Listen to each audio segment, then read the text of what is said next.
Hi everyone! In today's tutorial, I'm going to show you how to boost the video quality on YouTube in just a few easy steps. Let's get started. First, launch the YouTube app or website. Head to your profile icon in the upper right corner and tap on it. From the drop-down menu, choose Settings. Look for the option that says Video Quality Preferences. For mobile data, if you're using mobile data, select Mobile Networks and then click on Higher Picture Quality.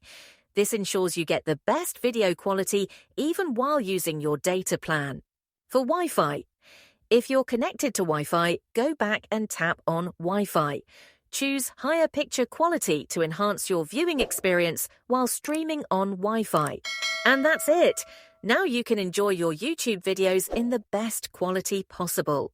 If you have any questions, feel free to drop them in the comments below. Don't forget to like, share, and subscribe for more helpful tutorials. Thanks for watching and happy streaming!